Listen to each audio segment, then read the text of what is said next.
uprising gaining the upper hand in the repressive machinery of EPRDF, focusing on power consolidation and image building. Because of this and failure to address these challenges has resulted in many of the issues that we see in the country today. What was even more concerning and alarming, in my viewpoint, is when the political space was narrowed even further, when people voiced, when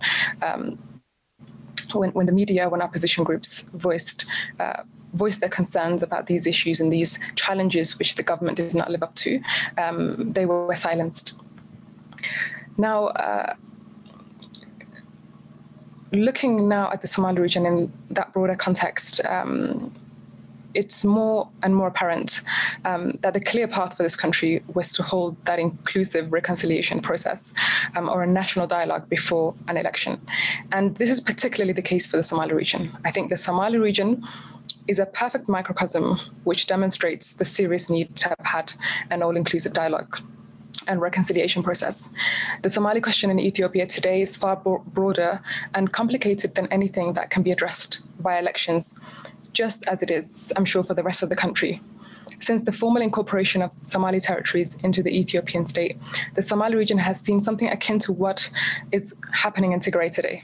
Extrajudicial killings, the weaponizing of rape, starvation, forced displacement, mass imprisonment and torture.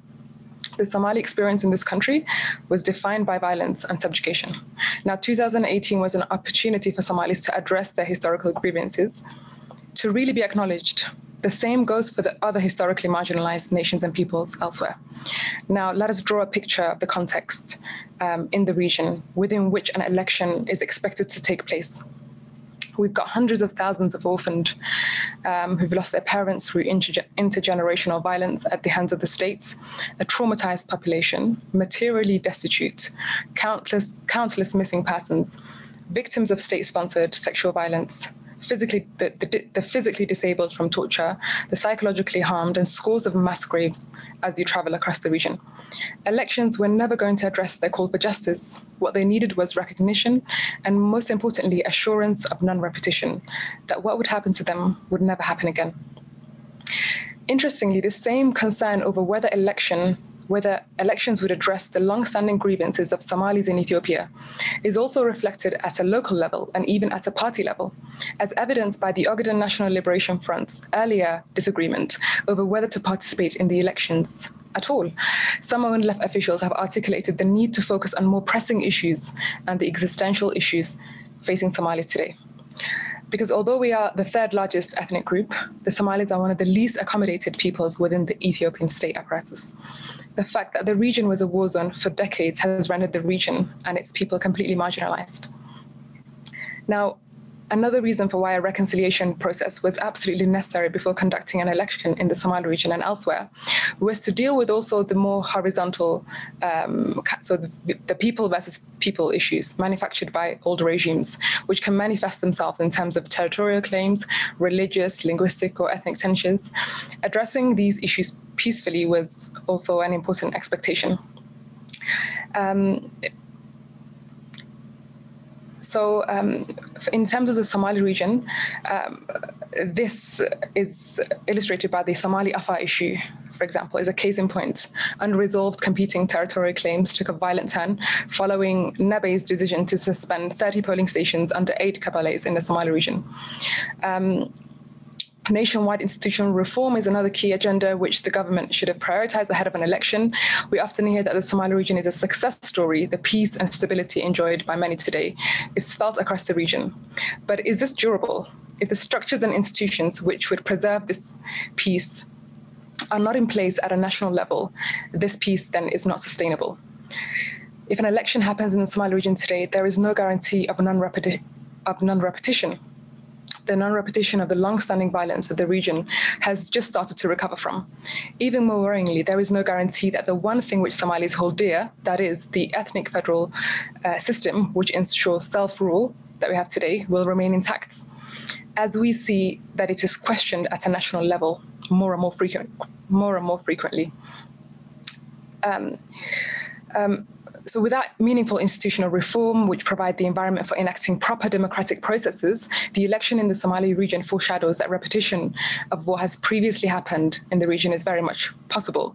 So long as the authoritarian systems which has governed the country for decades remain intact and institutional reform is put on the back burner, peace remains fragile. Now, to understand what the election scenery looks like today, a few points on what elections used to look like in the past. People didn't see them as elections; they viewed them as selections. Frankly, never genuinely exercised their democratic right to elect and be elected.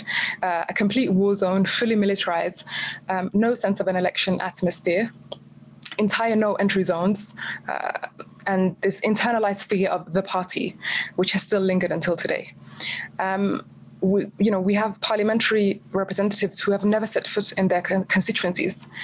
In this sense, the performance now today of something resembling ordinary election activities in the region is quite unlike anything seen before. We have seen greater engagement with the election processes and real hope that one's vote could actually mean something. However, the people have inherited a deep skepticism of the entire electoral process. Even though they are able to freely express themselves today, widespread irregularities in election processes across the country have diminished hope in the entire process. Opposition groups, including ONLF and FEP, have been most vocal in pointing out election irregularities. Now, ONLF is a former rebel group transitioning into a civil political party, which is no easy task. This presented itself with many challenges, one of them being disunity within the party, causing an eventual split, and weakening their ability to appeal outside their traditional constituencies. Of course, the ruling party was also intent on exploiting the transition challenges ONLF was facing. Despite this, people expected that ONLF would pose a formidable challenge if a fair and competitive election was to happen. Now, I realize I'm running out of time. Just to quickly touch on PP and ONLF, they're competing arguments.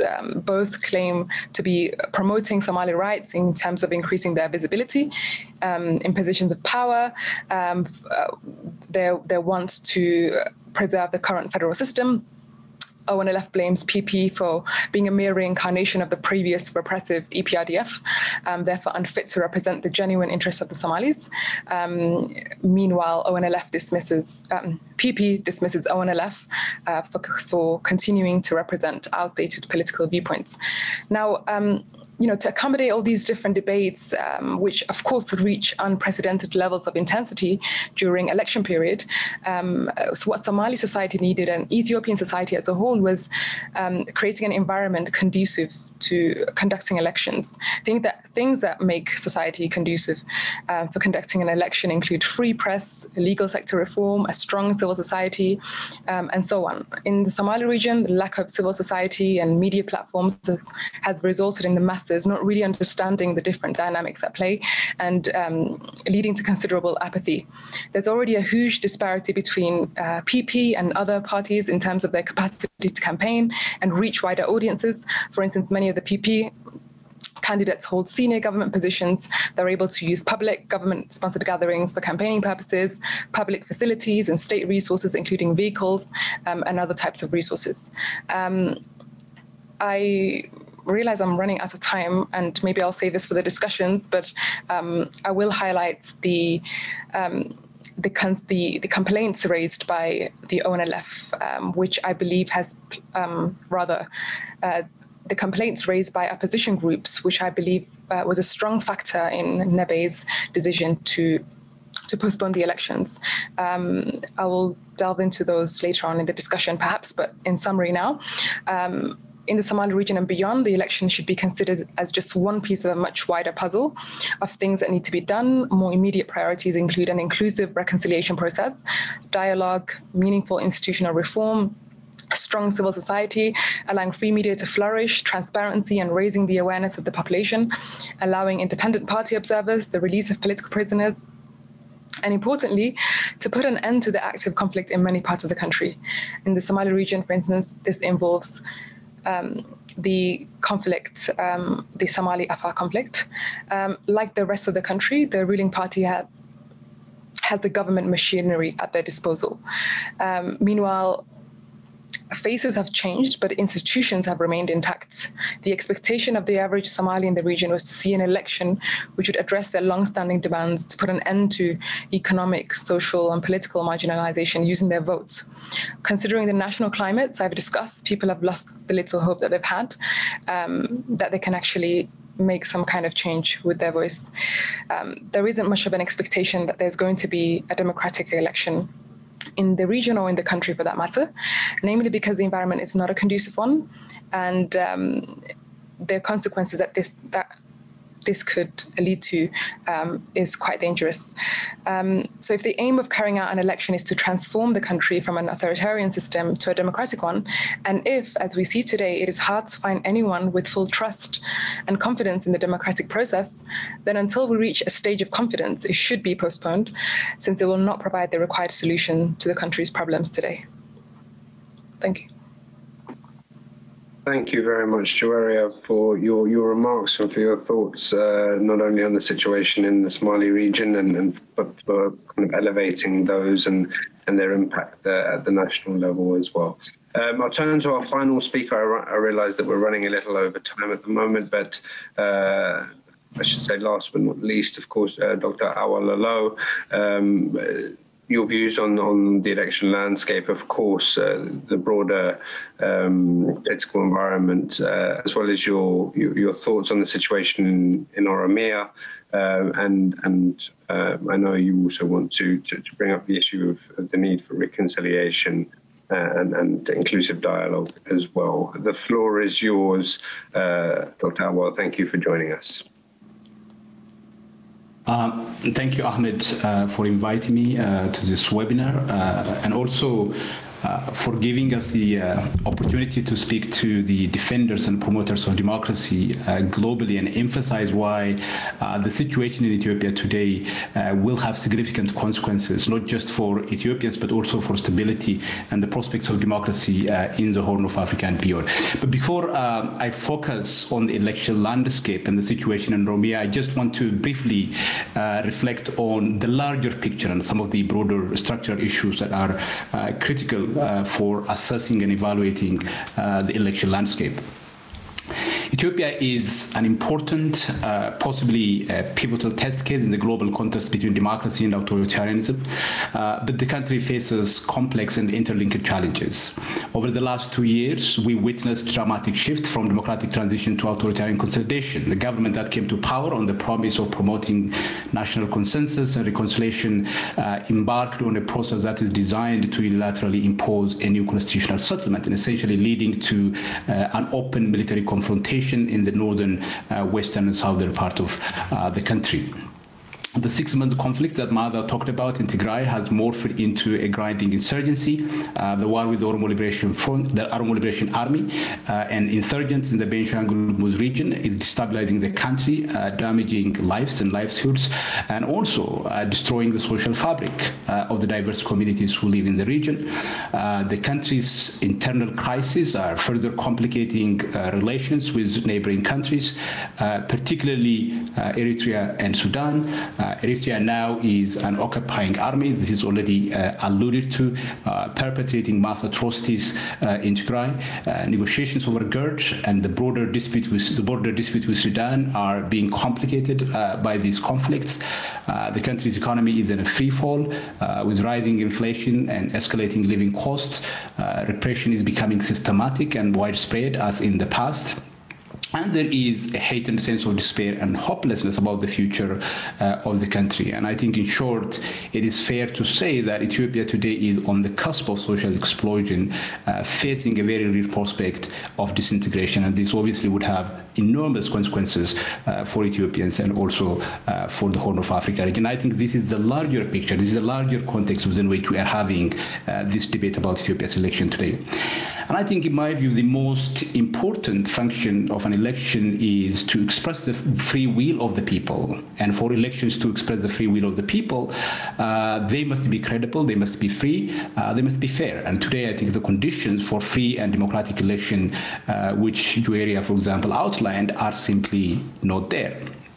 And in fact, in my view, I think the government itself is not claiming or clearly stating that it could guarantee a free, fair, and credible election. And here I want to kind of draw our attention to the conversation that Chatham House hosted back in February, which you referred to, Ahmed.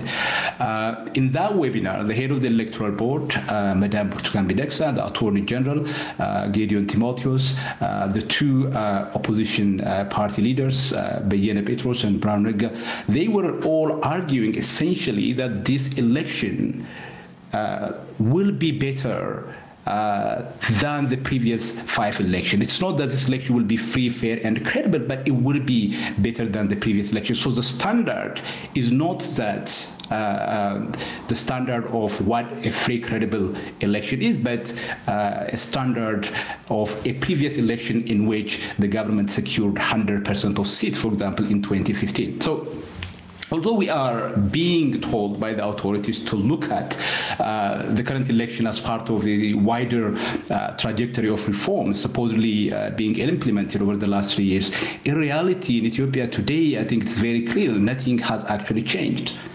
The current government is ruling through intimidation, terror, and violence, just like its predecessors.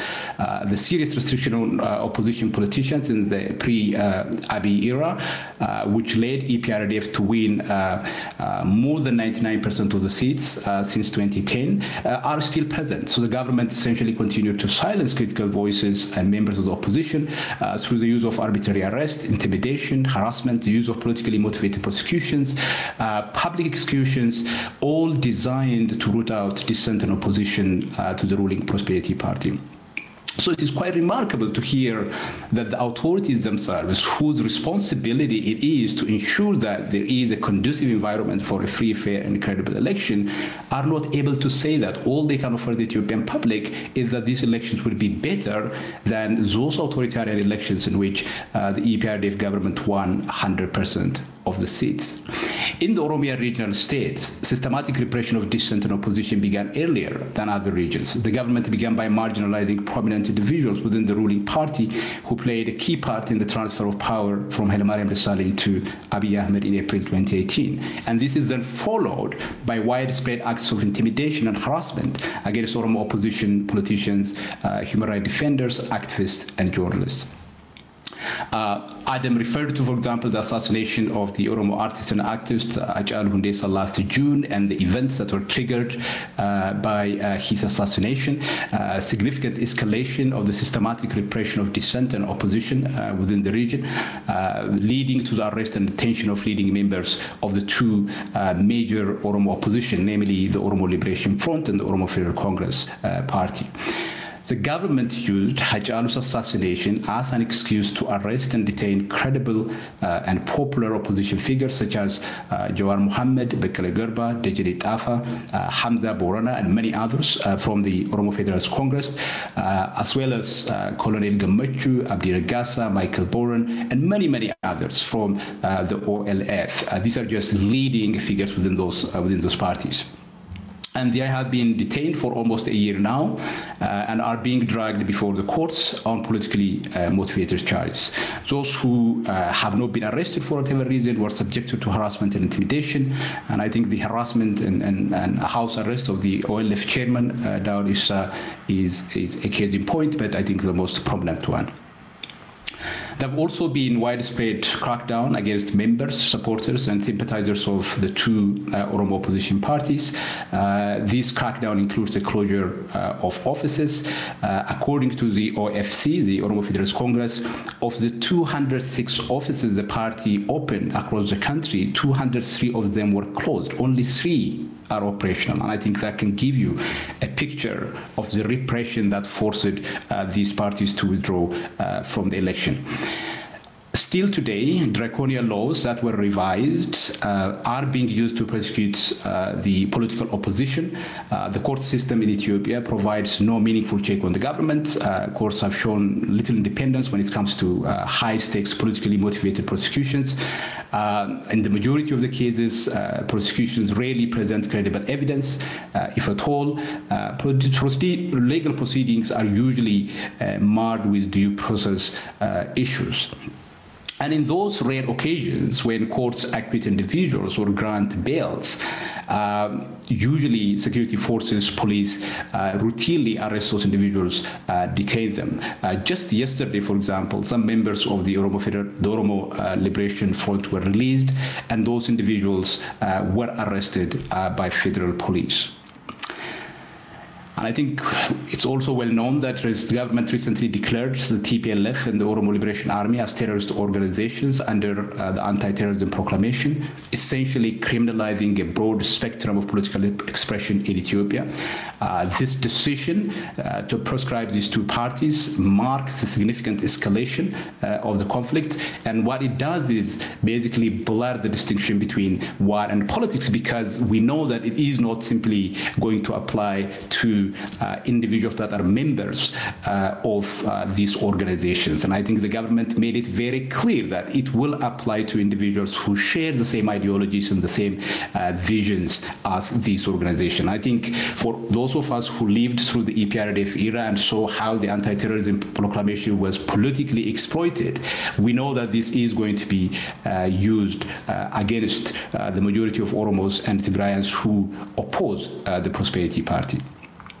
So what we really have in terms of political repression, because this is critical for the election landscape, is not just a return to the practices of the last 30 years, but I think in some cases, some of the episodes we have been seeing are episodes that are familiar or similar to the Rare Terror period of the Derg era. And I think I want to share one specific episode with you here about a young man who was executed in public on the 11th of May in Dambidolo, Welega, as part of the government's campaign to root out dissent in the area.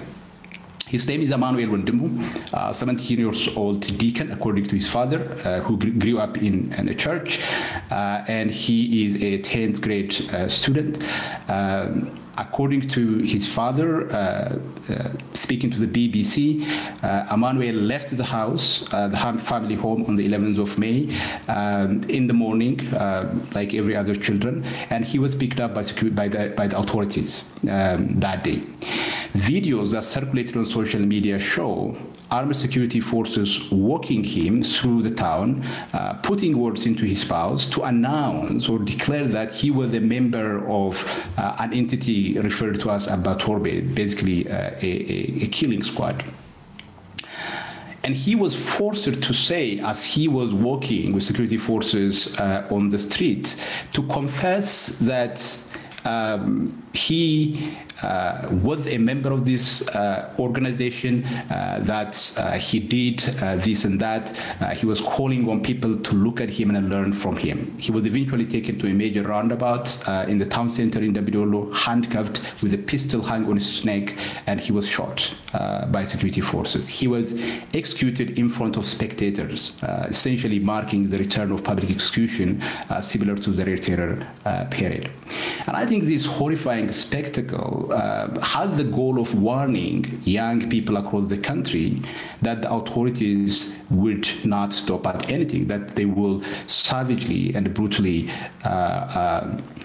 murder individuals without any regard to the law or sanctity of the human life. And the government office, the regional and local government, announced it that they found somebody that belonged to this organization, and they took a measure. And this is not law, this is not order, this is classic state terrorism, raw brute force violence used by the government on civilians. Now, the authorities and their supporters have been telling the Ethiopian public that the government is still committed to fostering political openings and expanding political participation. They argue that this election must be seen in relation to previous election. But frankly, it's not clear to me why we are being urged by the government to look at this election in relation to previous elections. But even if, for the sake of argument, we agree with them and we look at this election in relation to the previous elections, I think this election would be worse, not better. It would be worse not only because conditions for free and fair or credible elections are not there, just like in the past period, but also because this election is being held at a time when the country is on the brink of explosion. where there is no consensus on the future direction of the country and when there is no peace and stability.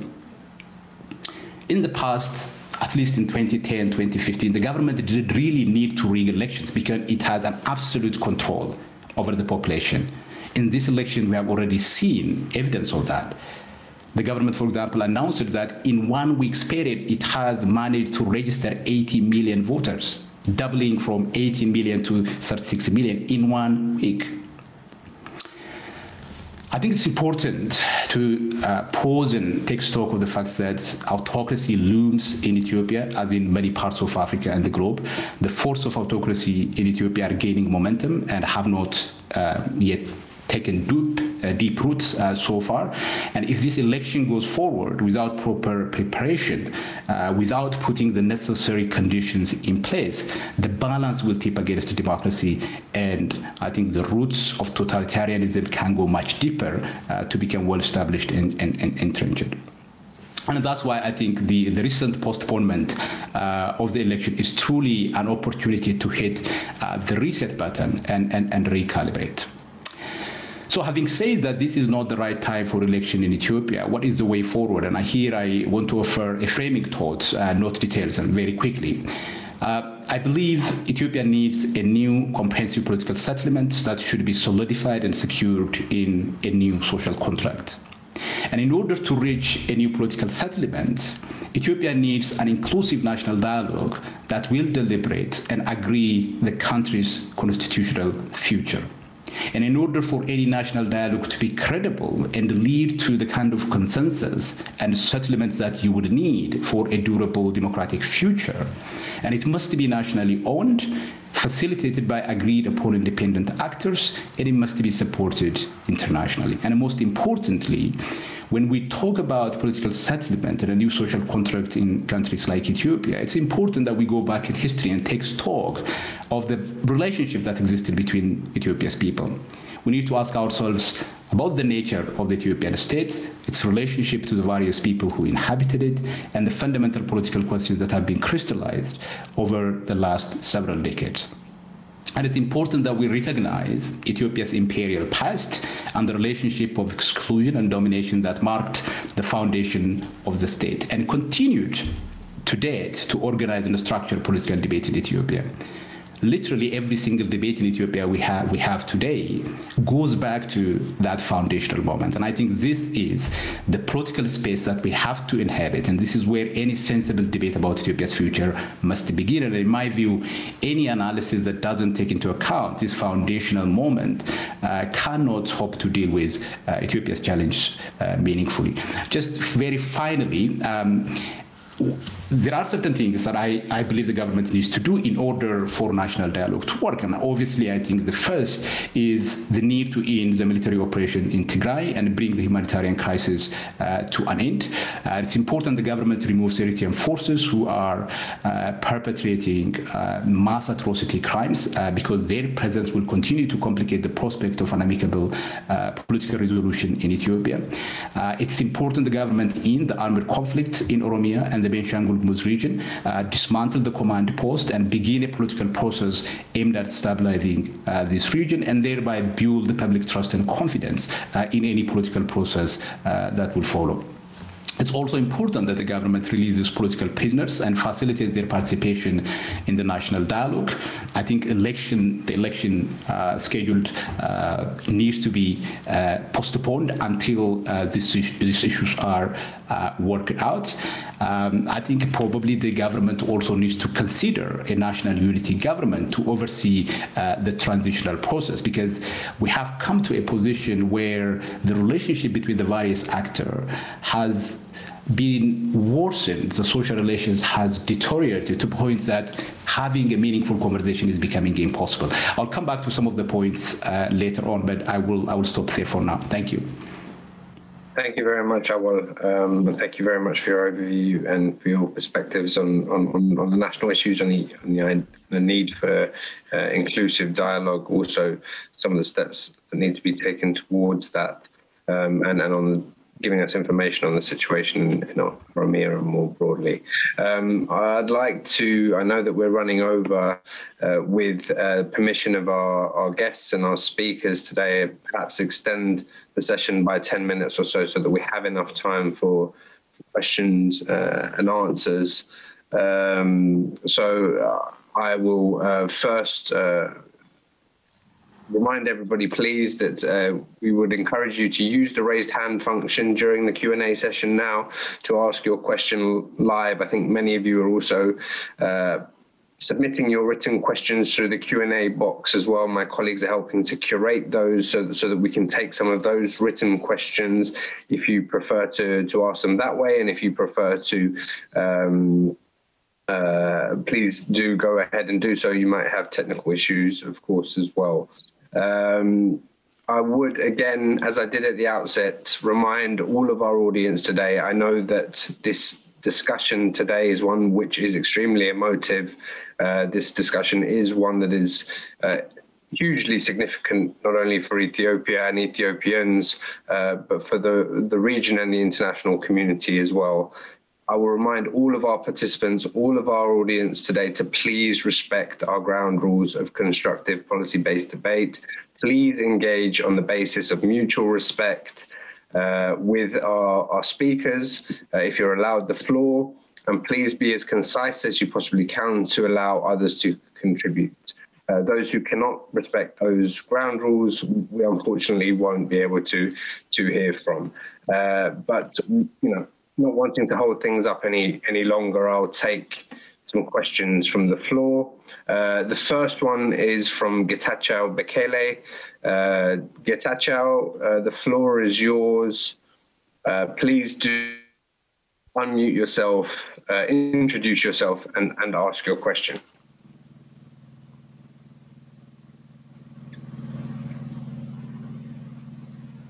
Getachew, you have your hand raised. Are you able to unmute yourself and ask your question?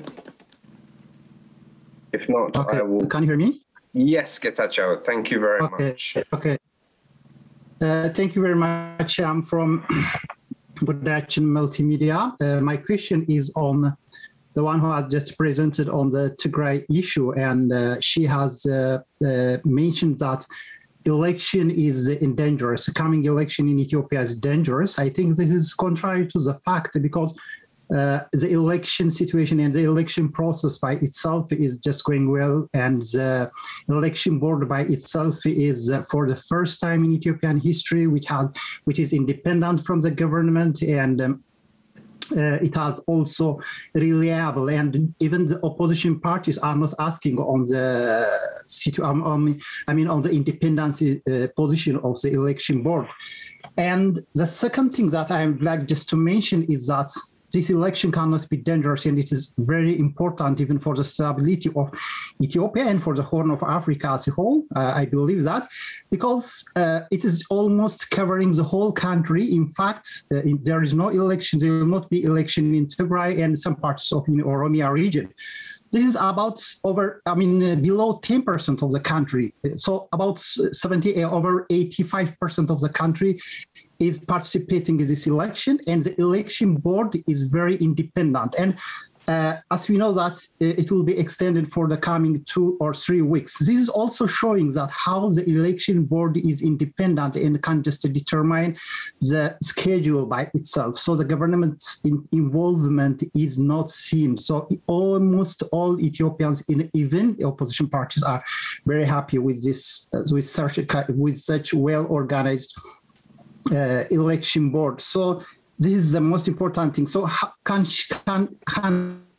she explain how election can be dangerous in Ethiopia? I would like just to elaborate it. This has never been in any corner of the country. And what I would like just to add, I think just to ensure that we have time for others, you've asked 2 questions. Okay. I think they're very pertinent, and I think they're pertinent for Maza and some of our other panelists as well. So I'll stop you there. Thank you very much, and we'll take those questions. I'll take another couple of questions in this round as well. So I'd like to go to Zerahun Asefa next, please. Zerahun, Please do unmute yourself, introduce yourself, and ask your question. Thank you very much. My name is Tiribiውን. I call from Brussels. I have two questions, one for Maaza and the other for Dr. Awal. For Maaza, I'm asking, why did you skip all of the atrocities that TPLF perpetrated against the army and the massacre? You talked about massacre, but the only one confirmed was the one that is perpetrated by TPLF again in Maikadra. The others are still under investigation. Why did you, and the election you talked about that TPLF organized and won was unconstitutional according to the federal constitution, I mean. So why did you not point out that this all the trouble that our people are facing now is brought about by the TPLF? For Dr. Awal, I have a question about the withdrawal of Oromo politicians or political parties. As he said correctly, that two major political parties have withdrawn from the election. I'm saying my question is, do you think the reasons are really sufficient? If you consider OFC, they never had more than a couple of offices in the past elections, in all of the elections that they took part in. And now they say, okay, we have 3 offices, immediately now we withdraw. And you know that they did not highlight the fact that the prisoners that you pointed out, that we all know, that wasn't the biggest reason why they withdraw. It's a closure of offices that they highlighted as the most important part of the reason why they withdrew. So do you think it's reasonable what they do, what they put forward? That's it, really.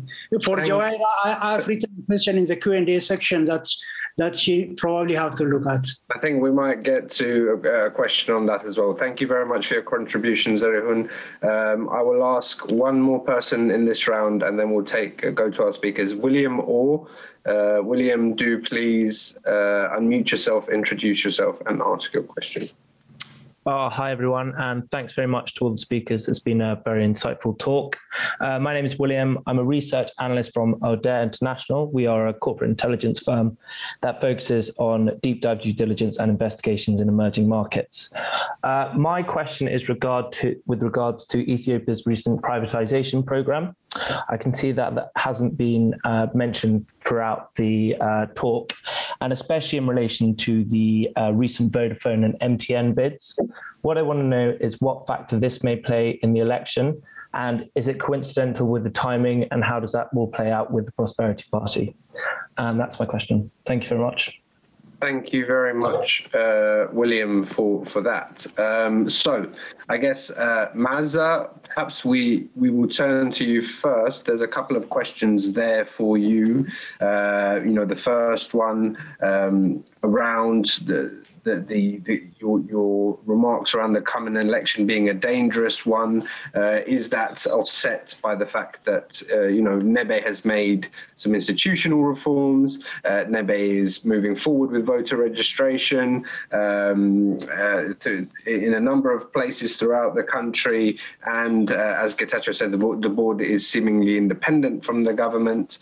And a follow-up question also to you around the history, I guess, of the TPLF, not only in the region, but as a senior party within the PRDF and within the revolutionary movement, and of course some of the issues that are labelled against the TPLF and what it has enacted during that time, as well as, of course, the forces during the current fight and issues such as the conflict and the massacre at Maikadra, for example. So over to you, Maaza, to reflect and respond on those. All right, thank you. First of all, it's very disheartening to hear a fellow Ethiopian minimize the pain and suffering of the people of Tigray, also western part of Oromia, just by using an arithmetic number saying it's just only 10% of the country, and so it doesn't matter. So hearing this is very disheartening. one life's loss is one too many, and it doesn't matter how many people are in danger, as long as there is one innocent person being massacred merely for being who they are, merely for exercising their democratic and constitutional right, that should concern everybody. So, but again, I'm not surprised, because the narrative that was reflected just now regarding how that we're minorities and our lives do not matter has been reflected by the government officials, starting from the Prime Minister all the way to Mufti. So it's not surprising, but yet again, another disheartening fact, the fact that minorities' rights are not really respected in the country. And the whole crisis goes back to the fact that the minorities are, particularly the people of Tigray, are fighting for their survival in a country that doesn't recognize and respect people's identity merely because they are small in numbers. So back to the question, why do I think this upcoming election, if it goes ahead as planned, is going to destabilize the country? As I said earlier, and as Dr. Awal has rightfully stated, the root cause of we're in a political crisis, and an election that doesn't recognize the fact that there are varying opinions about how Ethiopia should look like going forward is going to further escalate that disagreement and lead towards destabilization. So that's why having an election at this moment is not important. However, as a Tigrayan, as I said earlier, this doesn't really concern us because we're not part of the rule. We're not part of the game. We have been sidelined and are being exterminated just so that we don't participate in this election. I believe the second question was regarding the independence of the institutions that are supposed to lead this election. I don't think the Ethiopian Election Commission is independent, mainly because most of the technocrats and individuals operating in that office have been implicated politically with political parties such as Izema and others. At the same time, these individuals are staunch supporters and advocates of the narrative of one Ethiopia, the unionist camp, a fascist camp that doesn't recognize people's right to self-determination. So it's not independent whatsoever. At the same time, I was asked, why did I skip the massacre that happened in Maikadra? Again, very important to remember that Maikadra is a place within the Tigray region. It's a Tigray region. Ideally speaking, everybody who would live that, majority of the residents of Maikadra will be Tigrayans. However, there was a massacre, and that massacre has been documented by Amnesty International and also the Ethiopian Human Rights Commission. The Ethiopian Human Rights Commission, again, another compromised institution, an institution serving the genocidal regime, was very quick to label that those who suffered from that massacre was Amhara. However, very important to remember that this land is of the Tigrayan people, and the people who inhabited were Tagaru. And listening to horrid eyewitness accounts of Tigrayans who fled from the Maikadra massacre or currently in the refugee camps in Sudan have highlighted how they witnessed the massacre of their own fellow Tigrayan family members. So that is yet something that we all can continue to contest as to who were the victims of the massacre. Nevertheless, it needs to be condemned on the strongest terms, regardless who the people were. Another thing, they said how the other massacres happening everywhere across in the region are yet to be investigated. Why?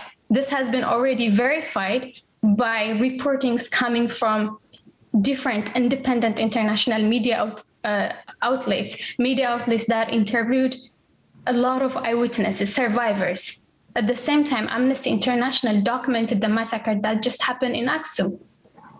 So if a person doesn't really have the audacity and the moral obligation to recognize, at least to accept the fact that Tigrayan people are being massacred, at the same time cannot talk about democracy and push for an election. So just to summarize, I apologize if I'm taking too much of the time, but summarize, as a Tigrayan, we're not part of this election. And if it ever happens, we believe that it will further cement the ground for the genocidal regime in Ethiopia, just so that they can continue to exterminate ethnic minority unbothered. And that's why we don't think there should be an election unless and until the genocide world war on Tigray stopped, all invading forces, including Eritrean troops, the Amhara militias, and the Ethiopian National Army are withdrawn from Tigray, and unfettered and unrestricted humanitarian access is allowed to Tigray. And at the same time, the democratically elected, constitutionally mandated regional government of Tigray is back to power. Only after that can we as Tigrayans even talk about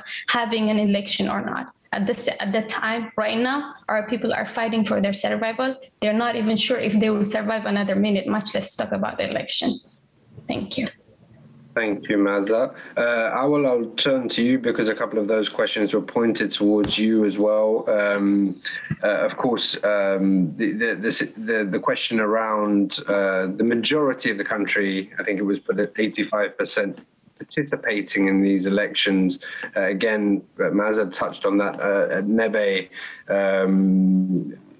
also being, an independent organization that is rolling out the election, and it is only in some parts of Oromia that the elections will not be taking place. And related to that, of course, the question from Zerahun around political parties in Oromia, in particular the opposition parties, and whether their reasons for suspending their engagement in the elections are sufficient enough. And your thoughts on that? Thank you, Adam. With regard to Getacheo's question, the idea that in the majority of the country, the election is going to take place, and therefore the remaining 10% or so of the population shouldn't really be a problem. And I think it's a very problematic way of thinking about the Ethiopian state and the problem that the country is facing at the moment. Not only that this is a mode of thinking that says that certain voices are less significant, certain lives are less valuable, but also a view that doesn't really understand the kind of complex cultural, political, structural issues facing the country. So if you say that Tigrayans not participating in the election doesn't really matter, well, I think you should be prepared to accept the fact that Tigray may not be part of the Ethiopian state at some point in the future, or very soon probably. Anyone who has some respect for the idea of the Ethiopian state, for idea of sovereignty, political territorial integrity, must really value and show some compassion for the atrocities that Tigrayans are facing and the very legitimate demand that Tigrayan people have been making. So the question is not so much how much of Ethiopia is participating in the election. Even those that are participating in the election are not being offered a credible, free, and fair election. He mentioned, for example, in the Oromia region, election is taking place except in few areas. Well, if this is an election, there has to be a choice in the Oromia regional states. From what we are seeing now, the Oromo people don't have an option. The two main Oromo opposition parties that represent the Oromo people broadly and garner considerable support in the region have boycotted the election precisely because of the challenges and the systematic repression that I have laid out initially. So they are participating, but it is not an election that is free, credible, and fair. I think we can say the same thing about the Somali region, for example, or the Benishangul region, for that matter. From my research in the Somali region, for example, the ONLF, who is now kind of trying to find its ways whether to decide whether to participate or not, most people are actually there because they don't have guarantee for their own personal security. It's not because the state is able to offer a free and credible election. So I think it's important to look at it from that point of view. In terms of the question about the OFC not having more than 2-3 offices in the past, and now they had some 203 offices, and that is an expression of the democratic opening in Ethiopia, and their main reason is because these offices are closed. I think, first of all, it's simply false to state that OFC had 2 or 3 offices before the coming into office of the current government.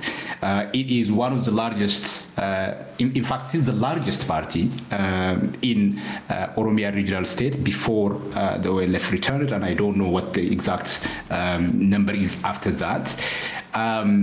But you know, apart from that baseless claim, the fact that very important popular leaders representing that political party were imprisoned, they are subjected to politically motivated trial. And their supporters, of course, have been asking the OFC itself to make its position clear. If the OFC were to participate in the election, while people like Jawar, Bekele, Garba, individuals who played a prominent role in bringing about the transition of power from Hailemariam Desalegn to Abiy Ahmed in 2018, in the face of these people facing politically motivated charges and indentation, OFC itself would have lost its legitimacy. Right? And even if the OFC was to participate, I mean, even if the OFC was to ignore these individuals and participate in the election, there is simply no way that it could mobilize its supporters, it could organize itself and mount a credible opposition to the government. So to participate in the election would have been simply to legitimize what is really very absurd theater. So I think there is, within the Oromia regional states, no option for the Oromo public to actually choose from other than the ruling party that offers a vision of the future that is contrary to the political questions that have been crystallized over decades in Oromia, which is question of nationalities, right to self-determination, multinational federalism. This is a party that seems to reject all of these principles, and it is the only party that is running. So most Oromos don't even have an option. And I think it's appropriate that those two parties withdrew from that election. Thank you very much, Awal. Adam, Dr. Adam, if I can turn to you to answer the question that William Orr asked around privatization and liberalization, on, you know, specifically around Vodafone and MTN's bids for the telecommunications sector, but what factor that has on the electoral landscape. And there are a couple of other questions I have, and I think I'll maybe take a few written questions after that. But if you could answer that one first, then we can move to the next round. Thank you very much, Ahmed. Before I come to that, I'll just quickly add some points to what Maaza and Awal were saying.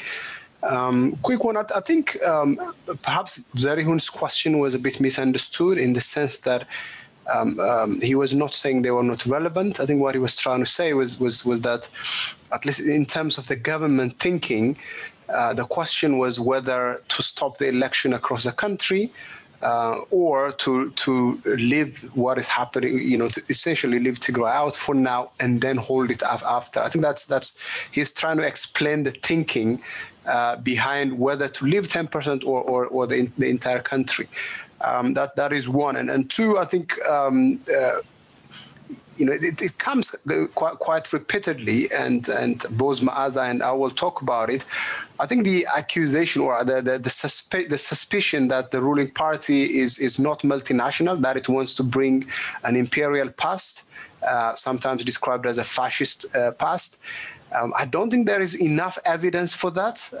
I think the party is, in fact, committed to the idea of ethnic self-determination.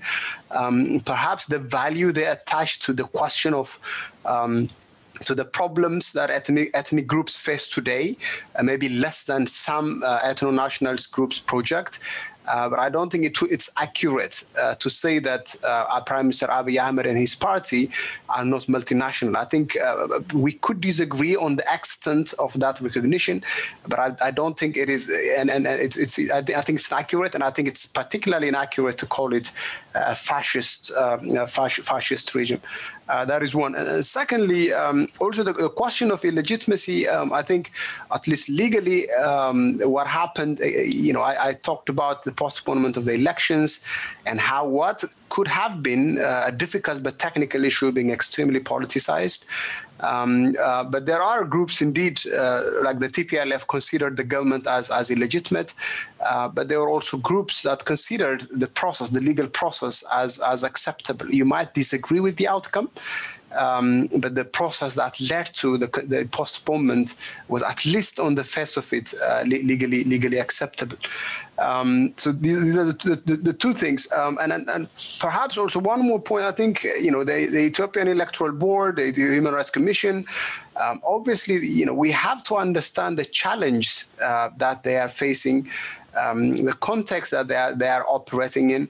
Are they falling? Absolutely. Are they facing challenge? Absolutely. But to say that they lack independence, that they are essentially lackeys of the government, I don't think it gives credit to the amount of work in a very, very difficult situation that they are doing. We can't criticize them for not doing what we want them to do. And I think we have to keep them to a higher standard, but to accuse them of lacking independence, let alone actually working with the government, I don't think that's fair.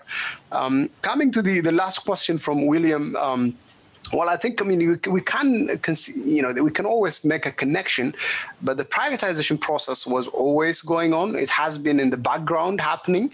So I would not want to read too much into that process in terms of the timing of the elections. And in fact, I think if this thing goes through, and part of the telecom is privatized, the government may lose some of its control over the telecom, the internet, right? So in the long term, it might actually be good for freedom. The privatization process might actually be hopeful for freedom.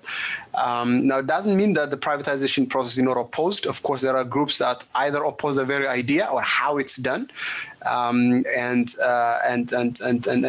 that could be problematic, but I don't think there's a direct link with the elections. Overall, I think just to conclude again, there's no question that when I started, I said there was a tremendous expectation on the elections. And I think some of the speakers today have that huge expectation. And elections, that's not their purpose. I don't think elections are supposed to solve some of these big questions. And I think that's where what I will say about dialogue comes in, right? So there is a purpose for elections, but there's a lot of things that they cannot do.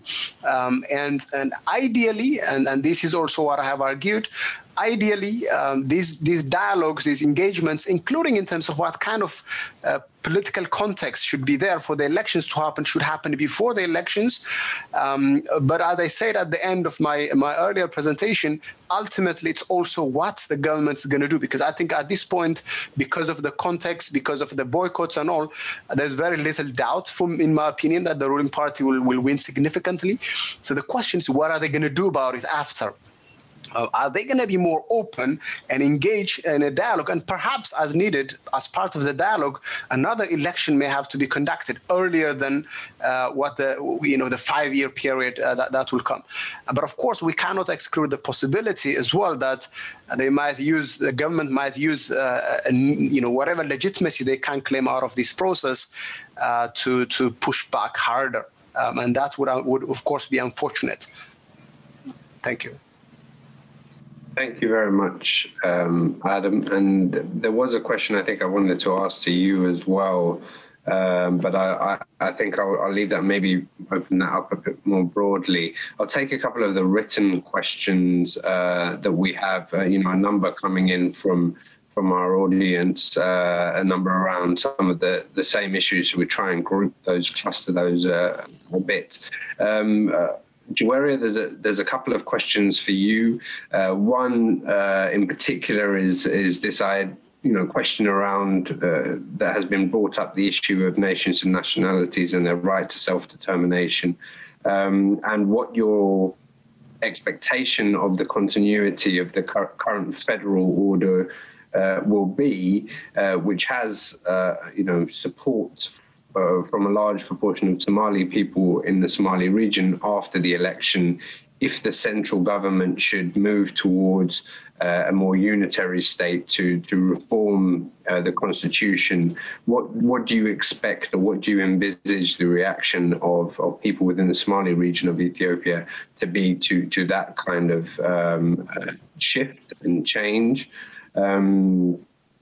There's a question I think I'd like to ask to Maz, and then, I mean, it's one that all of our panelists can chip in on, which is what are the priorities to address the challenges of misinformation and disinformation in this polarized pre-election environment? I think that's a very pertinent question, and one that a lot of people are grappling with.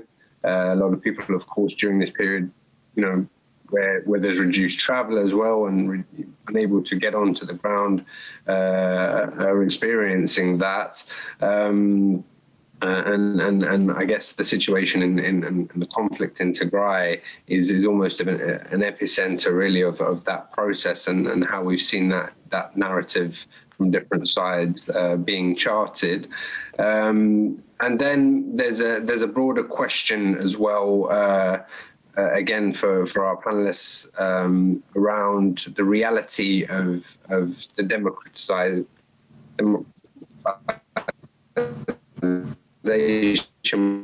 process around Spencer saying this is going to take, it's Biyene Mada, I should say, this will take years of effort. And how do you align the reality of that process with an immediate expectation for the upcoming election? I think, Adam, you kind of briefly started to touch on that point. So, Joya, perhaps I could come to you first to comment on that question that was raised to you, and any of those other follow-up ones. Oh, and then just before I ask, given that we are at time now, would as our speakers, could I ask, would you be happy to stay for an extra 10 minutes or so to have a round of questions? If you could give me nods, that would be, thank you very much. We really appreciate your time. Jory, over to you. Thank you. Before addressing the question on the nations and nationalities question, just a quick note on Nebe. I think, especially in terms of the Somali region, looking at the question of whether Nebe has the required independence or credibility to deliver an election is up to observers to decide ultimately.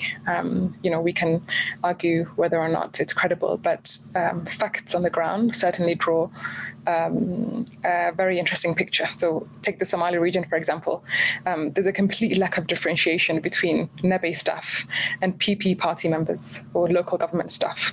Absolutely no differentiation between kind of the ruling party and the government as well.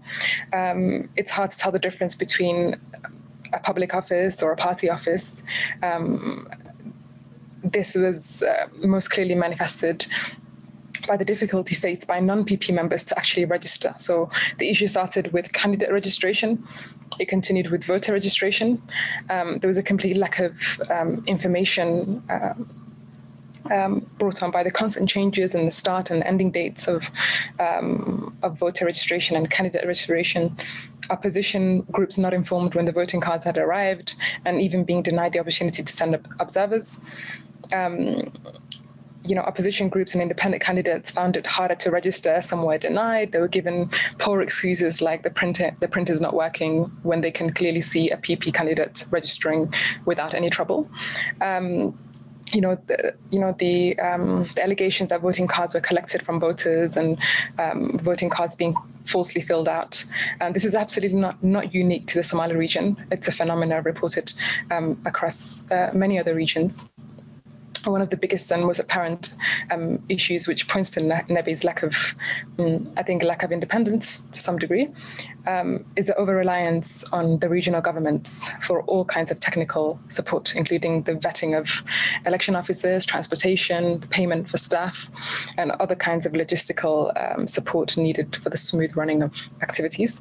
The selection of ruling party members to be included in the election staff. Some of them are individuals that are unfit. Some of them have not received adequate training, no oversight by NEBE on how election activities were being conducted at regional, zonal, district, and even Kabale levels. It's resulted in a serious lack of transparency. And it's for that reason, I saw another question in the Q&A box saying, parties are competing in the Somali region. What is the problem? Well, this is the problem, what I've just highlighted. And it is for that reason that opposition, a coalition of opposition parties decided to suspend election activities on April the 18th, pending NEBE's response to the complaints that they filed. NEBE responded with suspending voter registration in a number of areas, but this was not deemed satisfactory to the opposition groups. They said that was not good enough because the cards had already been distributed. The voting cards had already been taken. So suspending it would not result in anything. It's due to all those misconducts reported. The stifling of competition and the environment which is not conducive to holding a competitive election, which has led many constituencies to be uncontested today. PP is the only party contesting in many seats in the region today. The opposition groups, the latest statement given by the opposition groups, they voiced their grievances. They said that they were not satisfied with NEBE's response and that they would make a decision. They'll be forced to make a choice that reflects the will of the people, whether that's to boycott the election or not. But we will see. So, that points to issues with the NEBE. It points to the dissatisfaction. Yes, people may be competing, as Awal said. There are different reasons why parties, opposition groups are taking part. It's not necessarily because they trust in the democratic process present. And the question on the federal system, I've mentioned previously that it's an absolutely crucial, it's absolutely fundamental to the Somali in Ethiopia. I think that's something which is agreed upon across the board, whether they're PP officials, whether they're ONLF groups, whether they're apolitical. It's something which everybody agrees upon. It's absolutely critical, absolutely crucial to maintain. I don't see the current Somali PP leadership. I don't see them, or at least I hope not to see them gamble on this question, on this issue. I think it's an untouchable issue for Somalis. We're just going to wait to see what happens after the elections, but it's important to increase awareness, to increase discussion among Somalis that this is something that they need to preserve and that it is of utmost importance to them. It is crucial for Somalis to preserve their linguistic, cultural rights in this country. Thank you very much. And then over to you, Maza, next. Thank you. Mr. Adams seems very optimistic about Ethiopia, even more optimistic than Abiy Ahmed himself. And I envy that. I wish I could be as optimistic as he is. But the fact that the Tigrayan people are being exterminated in the dark for the past 7 months almost now, and nothing has been done to stop that or to even recognize the pain and the suffering of the people, just makes it so impossible and difficult for me as a Tigrayan to be optimist. Having said that, how do we control misinformation and disinformation in this time? I believe that the number one source of misinformation and disinformation in Ethiopia is the Ethiopian regime itself. That's the government itself. The government itself has employed massive, very sophisticated social media techniques, and also has used established traditional media outlets to spread disinformation and misinformation. So the first step to take would be to refrain from doing such kind of things. At the same time, when it comes to the issue related to Tigray genocide, if people want to know the truth, and if the government is willing to show what exactly the government itself and its cronies, such as the Eritrean troops, have been doing in the dark, and if they want to control the misinformation and disinformation, the first thing they need to do is give unfettered and unrestricted media access to international media outlets. At the same time, they also need to uplift the state-sanctioned media blockage that has been happening starting November 1st. Tigray has been in complete darkness. I still am not able to reach my family members, same as so many Tigrayans in the diaspora, and that's mainly because phone lines have been cut down. From time to time, phone services will be opened in some parts of Tigray, particularly in Mekelle, but that is mainly because we believe the government wants to listen what people are saying. So they might open it here and there, but there is still a massive blockage of communication. Internet is still not back on, so the region is in the darkness. So if there is any need to control misinformation and disinformation, let the people speak up. Let the international community see what exactly is happening to the people of Tigray. So these are some of the things the government can do. At the same time, citizens have to be responsible for the things they say, and they have to be very intentional about the kind of information they share on their platforms, particularly on social media. We ought to be very intentional, as I said, and look into the impacts or the consequence of our actions and words, and also interaction on social media. There is massive hate speech campaign against Tigrayans. Whenever we speak about the plight of the people of Tigray, we're labeled, given names. So that by itself goes to show you how polarized the whole situation is. And in order to control all of this, the government needs to refrain from propaganda. At the same time, let people speak up for themselves and give access to international media outlets so that they can independently report on what's happening and also verify by using, dual journalistic diligences. After having said that, I believe that was the main question for me. Thank you. I know, well, I see you have your hand raised to come in as well, but I think, cognizant of the fact that we're over time, but I do want to give our audience a chance to ask some, just a last round of live questions, because, because they have been patiently listening in and putting their questions through the chat as well. So if I could ask Kone Faseha, if you could please unmute yourself, introduce yourself and ask your questions. I will have to ask everybody to please keep their question to one now, and please to be quick.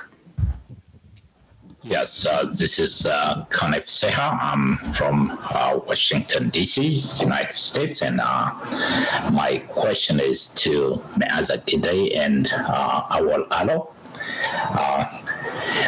As we know, definitely the pre-existing TPLF government has committed numerous atrocities in Somalia, in the Amhara region, in Benishangul, and this was clearly documented by Amnesty International and many other organizations. Today, Meaza is advocating for the same autocratic, repressive TPLF, who is retreating back to Tigray and committing additional atrocities. We're not against the Tigrayan people. The Tigrayan people are under the oppression of their own dictatorial TPLF government. We need to fight together. We need to remove TPLF and set free the Tigray people to...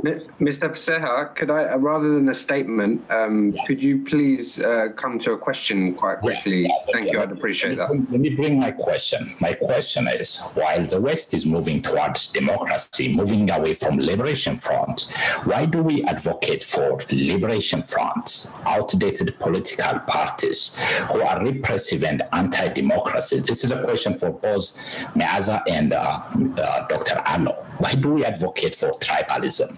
Why don't we move forward towards a democracy? That's my question.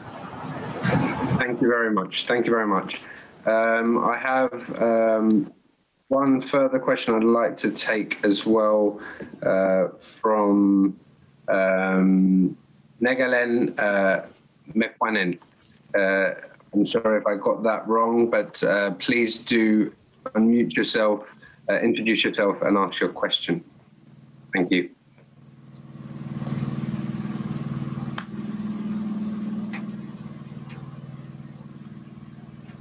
Hello, can you hear me? Yes, we can hear you. Welcome, Negalen. Okay, thank you very much. First of all, I have seen some comments on the chat box, which is also some of the issues I have. I also share. I would be very happy that if the Chatham House, which is an internationally recognized platform, if you would have bring more diversified panelists, it would be more constructive and helpful. That's my comment for future programs. To come to my question, for all participants and panelists here, other than blaming the government and pointing hands, what is the role of yourself and people like you on your social media engagements and your presence in different medias? I have seen, especially Mr.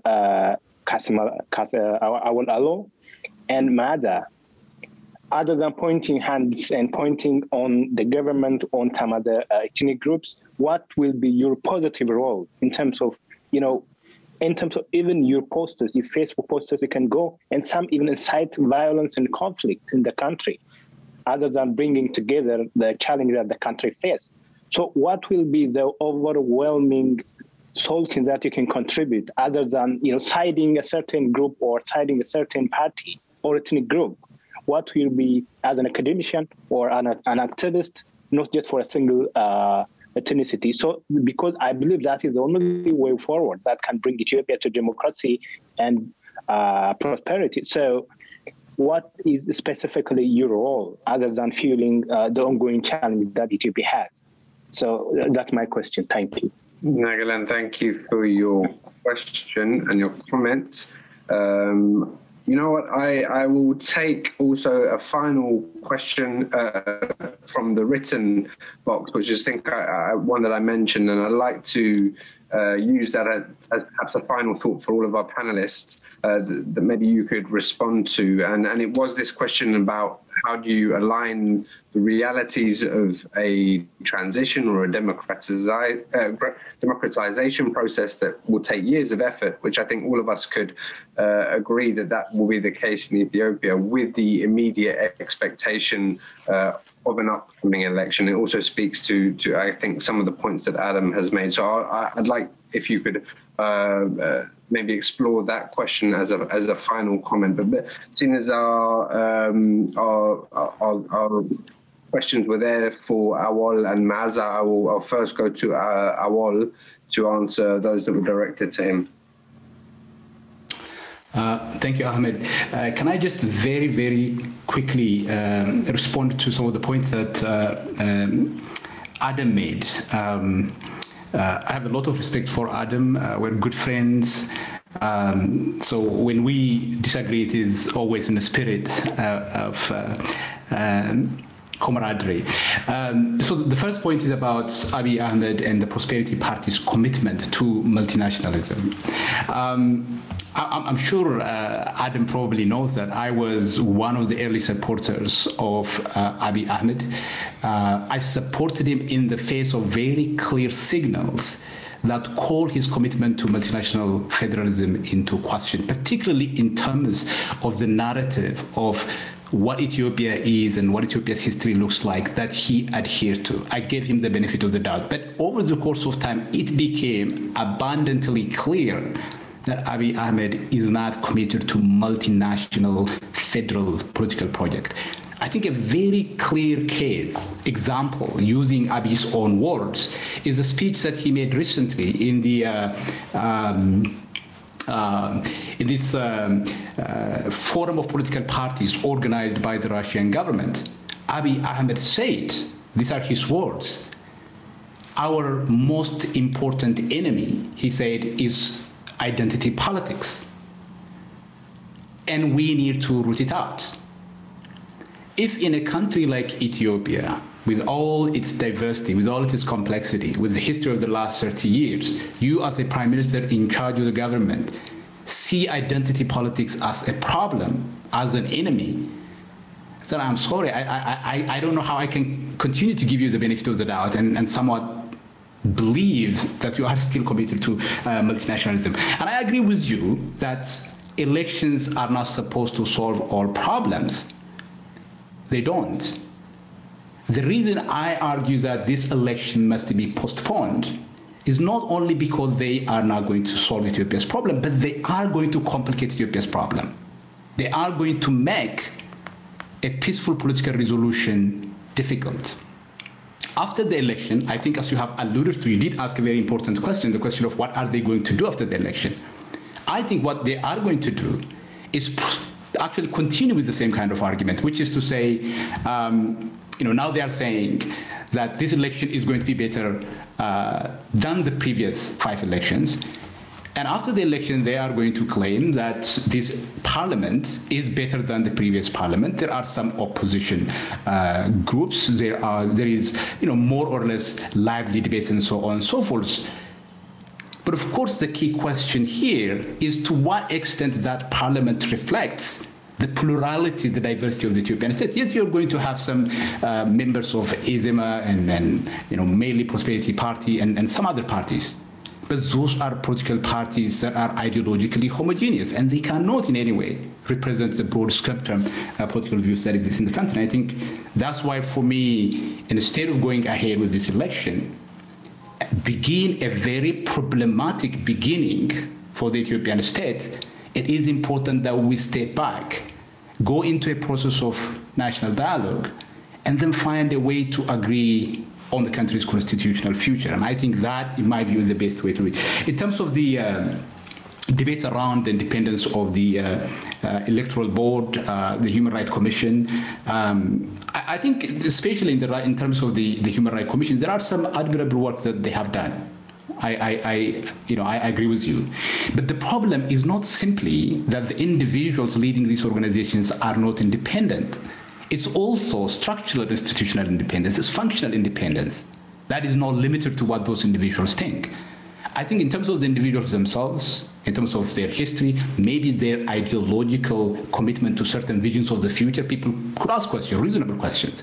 Because sometimes your ideological commitment to certain goals is critical in terms of what you say about certain things, or how, for example, I don't know, the Human Rights Commission sees events in Tigray or events in Oromia. The question about tribalism, why are you guys not just get along, celebrate Ethiopian unity?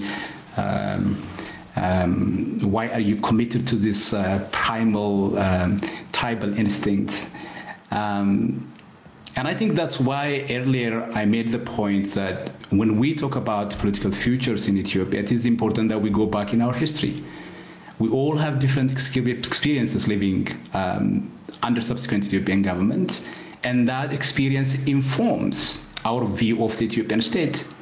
For some, Ethiopia is this glorious political project that has kept its independence, a state that allowed religious coexistence, even ethnic coexistence. But for others, it is the complete opposite. It's a country that is founded on the violent exclusion and dispossession of certain groups. That's what people believe. And it's important to give some credence to that history. In most cases, the category of people, in my view, that dismiss a multinational political arrangement or quest for multinationalism in Ethiopia are people who, despite speaking in the name of Ethiopia, have a very specific political identity, a very specific ethnic identity. Ethiopianism in and of itself, or Ethiopianness in and of itself, by and large, reflects one single ethnicity in Ethiopia. That is Amhara ethnicity. This is obviously because Amharas played a very significant role in creating the modern Ethiopian states. Their language, their culture became part of the state system. Ethiopian culture, essentially, what we have is the nation building process took on the Amharization of Ethiopian culture. What most people who are advocating for the right to self-determination and multinational federalism are suggesting is that it is important that these historical injustices are redressed, and in order for that, it's important to have this kind of system. So it's not so much about tribalism and other groups committed to humanity. It's not. I don't think that is the distinction. I don't. That's what's it. Finally, on what is your contribution? I would simply say that this debate, this public engagement in various fora, I consider that to be my contribution to the Ethiopian states. It's not clear to me how some people come to the conclusion that it is a problem to argue against the states. The state is there. The state is powerful with all the military, the intelligence, the security forces, the police, and so on and so forth. Why does it bother some individuals that people like me use social media or these kinds of platforms to simply express our views, our voices in the way that we are doing? So this is, I think, in my view, our contribution. It's easy, I think, to try to silence certain individuals, certain groups, but this is not going to solve the underlying political problem. If we don't tackle this problem, we are going to face it some years down the line. I think precisely that's what we need to avoid. Also, in terms of how we think about this mismatch between reality and expectation, I think the expectation may not be consistent with the reality, but it is important that our starting point is one that facilitates a possibility of a democratic future. If our starting point is one that excludes certain group, and then of course we are going to be caught up in the same problem that the imperial regime caught up with, the EPRDF regime caught up with. We can't do the same thing and somewhat expect a different result. Thank you. Thank you very much, Awal. I think we're very much into wrap-up territory now, so I think I'll go on that premise. I know, Maza, you have a question directed to you, and you can answer that in your wrap-up. But I'll come to you, Joelia, to give your final remarks and your thoughts on the discussion, some of the questions asked. But I think also this key question that we've come back to time and time and again that Awal was grappling with there, and response to the future political dispensation and the multinational political arrangement that will take place in Ethiopia moving forward. Thank you. Thank you. The question on democratization being a long road and something which doesn't happen overnight is absolutely true. But that does not mean that we cannot point out the obvious and the major obstacles that we see in front of us. It starts, in my opinion, with taking small steps, and then those smaller steps will amount to something bigger along the way. But one thing which has been emphasized in this discussion by most of the panelists is this question of dialogue. Dialogue is absolutely essential. If you don't talk about, the issues that different nations and peoples are expressing, if you do not afford legitimacy and provide the space for people to express themselves, then what are we really doing? Reckoning with the country's problematic past, redressing historical injustices, it's absolutely necessary to ensure peaceful coexistence. And it starts with actually affording space and legitimacy to competing discourses. And, this thing with tribalism, very bothersome, actually, because it appears that this label is reserved for a set group of people in Ethiopia. Anyone who criticizes the government, anyone who promotes the ethno-national rights of historically marginalized peoples are dismissed as tribalists, as secessionists, and that's a very dangerous narrative that needs to be countered. We've seen it in the responses to just the makeup of this panel today. We've seen the derogatory language used. So I would just like to emphasize this question, the need for dialogue. Without reconciliation, there is no path to democracy. I'd like to end on that note. Thank you, Jory. I think it's very powerful. Maza, I will come to you for your final remarks. Yeah, thank you so much. Before I make my final remarks, I want to make a few points clear. If it's not clear until now, we're pro-democracy. As Tigrayan people, we're pro-democracy, and that's why we're advocating for our right self-determination, self-rule. Democracy, I believe, is the right to be governed.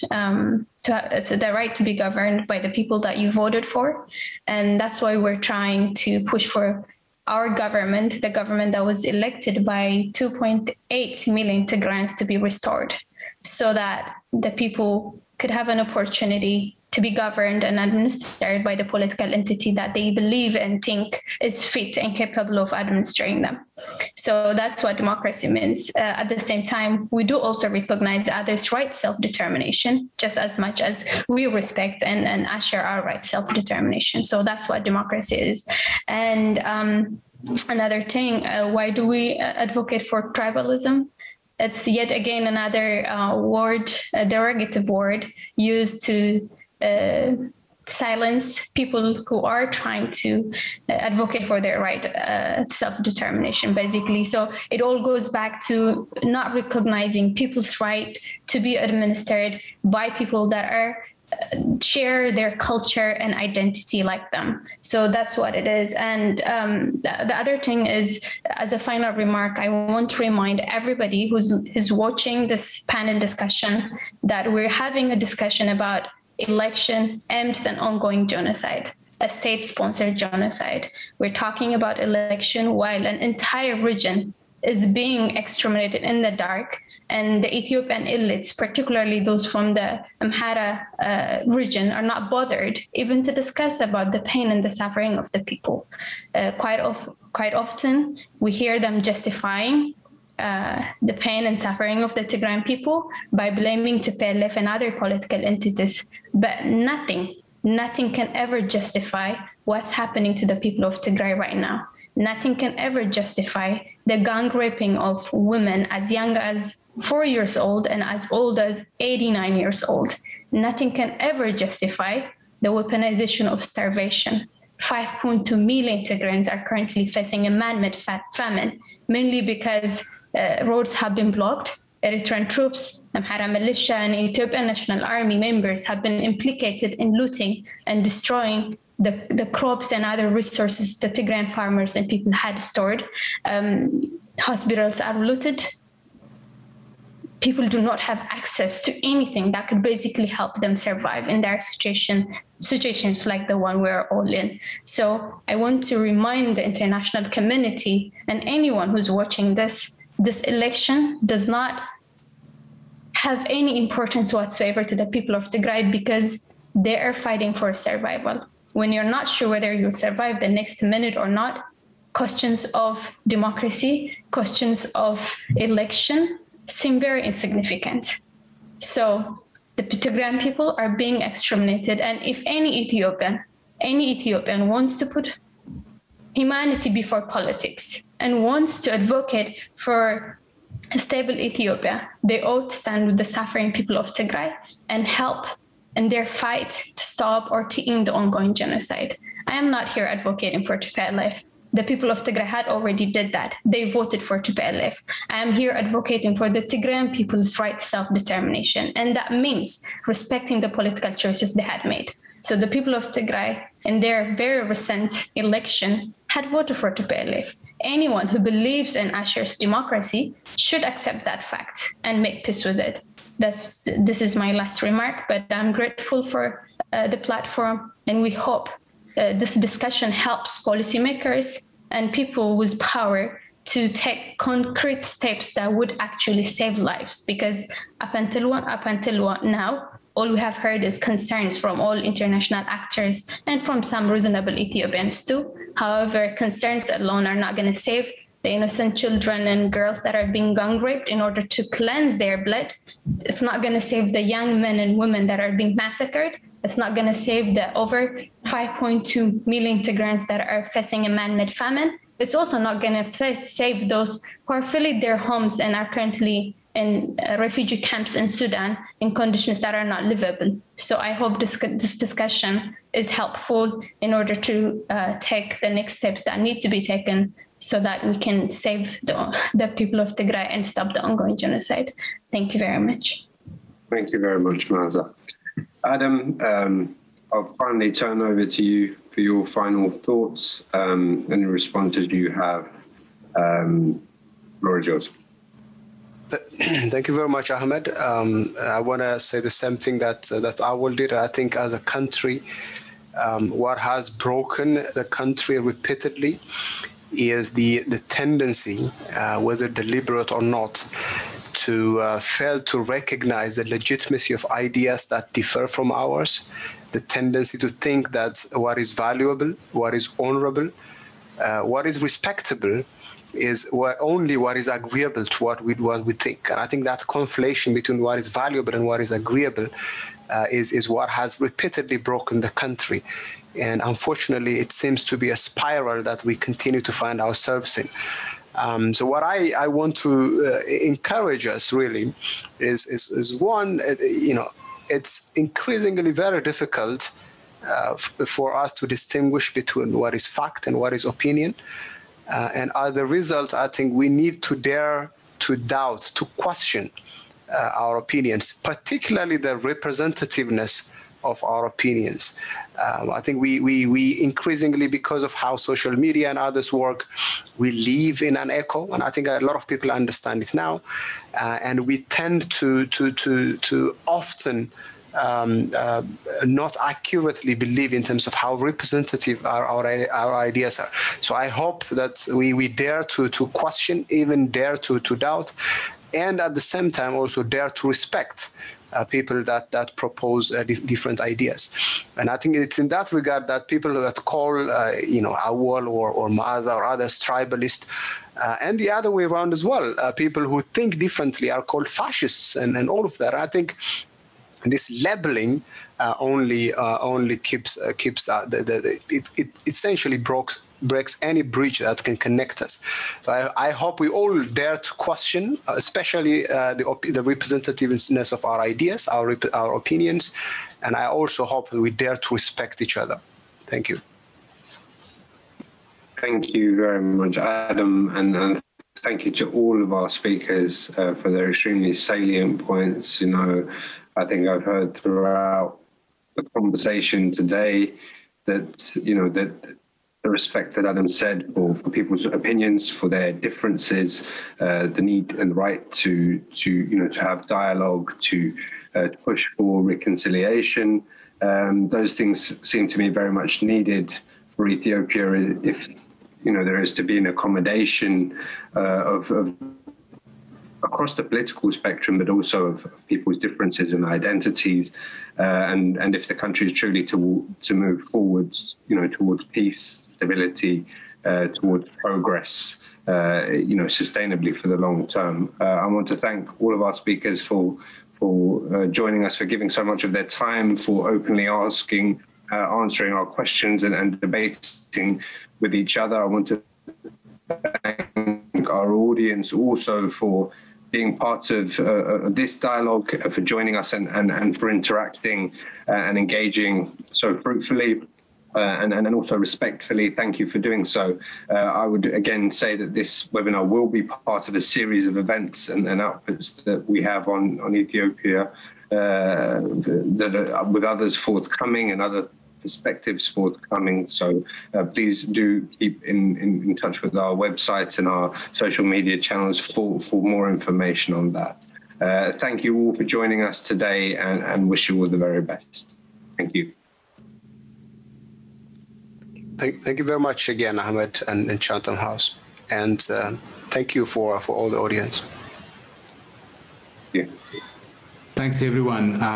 Thanks, Adam. We should catch up, man. Long time. Absolutely. Thank you. Yeah, thanks to everybody.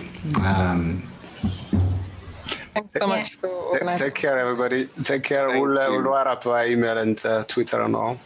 Yeah, I really appreciate it. Thank you very much. Thank you.